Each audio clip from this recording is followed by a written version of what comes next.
welcome to Walt Disney's Magic Kingdom, Disneyland. I'm Marcia Miner, a traveling ambassador for Disneyland. But today it's great to be right here at home because our show is something extra special in Disneyland entertainment. Here in the Magic Kingdom, we have several important traditions that are part of the special magic of Disneyland. The most famous is a wish Walt Disney made the day Disneyland opened, when he said, "Disneyland will never be completed as long as there is imagination left in the world." Walt Disney's wish has come true almost every year in new shows and adventures and whole new lands for your enjoyment. On this program, Mickey and I will introduce you to some of Disneyland's newest and most exciting attractions. The fabulous Pirates of the Caribbean, New Orleans Square. Even at Disneyland, it takes a long time, sometimes years, to make a dream come true. In 1965, Walt Disney brought another Disneyland ambassador, Julie Ream, to our Imagineering department and described his plans for the attractions you're going to see today.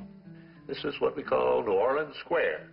And here's a picture of it from the riverfront as it will look when it's finally finished.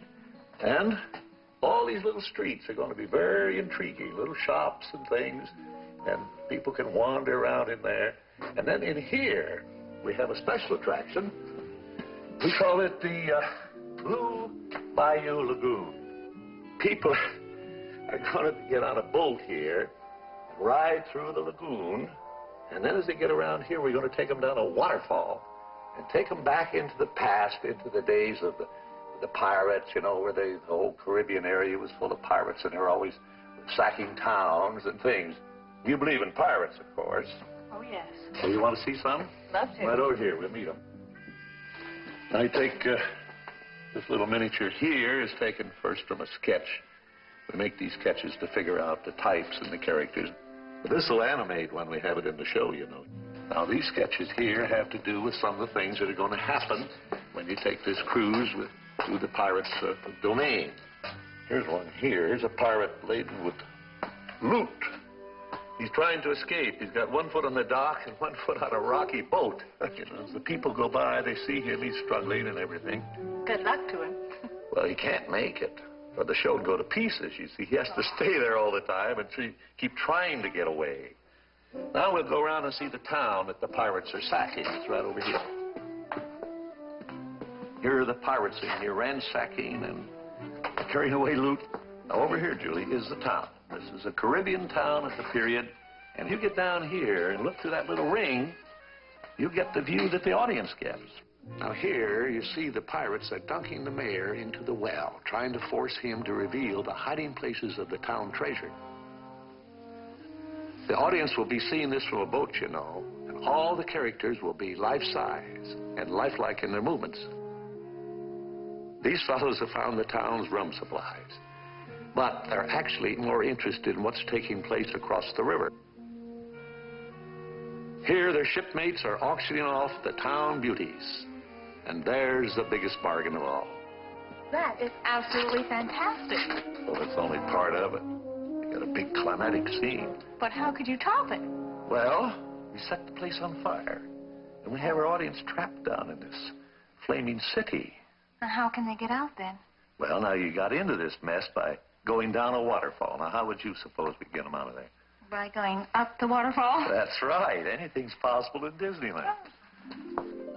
Yes, anything's possible at Disneyland. And everything in Disneyland began as an idea at a unique branch of the Disney organization called WED Enterprises.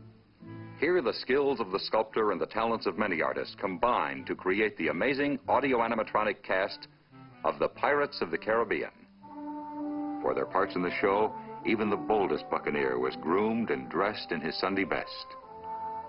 And here's part of the cast of 66 life-size pirates and their ladies. A lineup worthy of the name, Rogues Gallery. What WED does is often called Imagineering, the blending of creative imagination with technical know-how.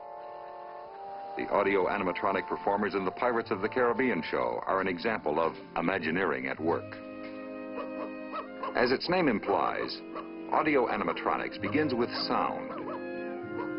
Recorded on tape, the sound can be played back at any time, always on cue. The coined word animatronics represents a special kind of three-dimensional animation.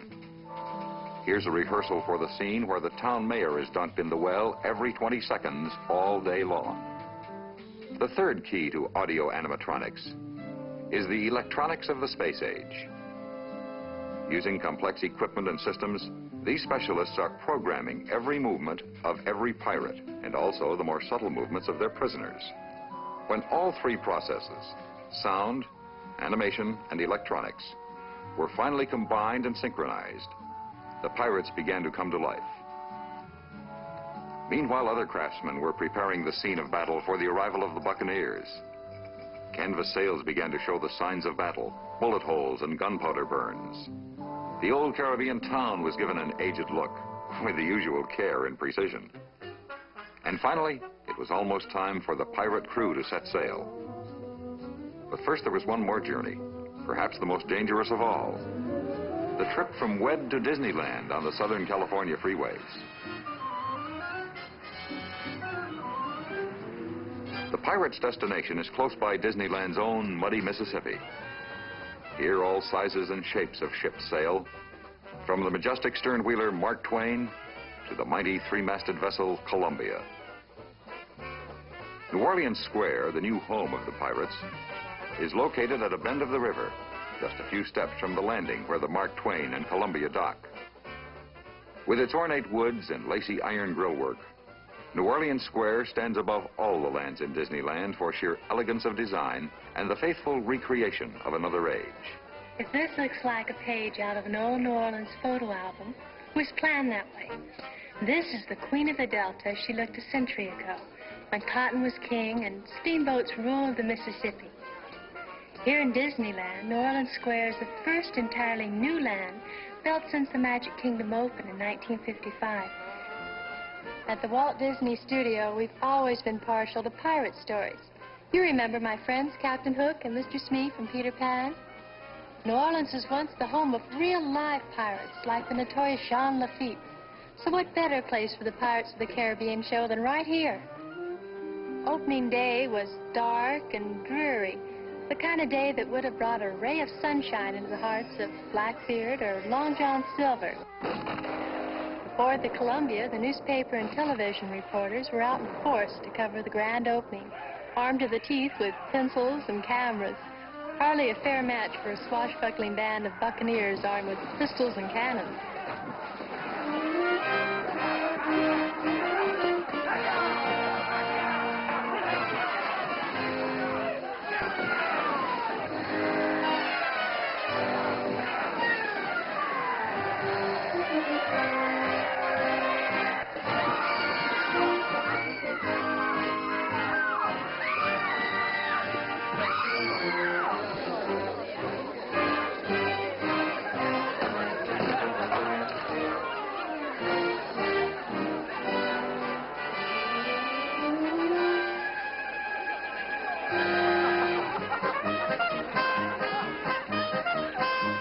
For the pirates and their prisoners, victory at sea was only a prelude to pleasure on shore.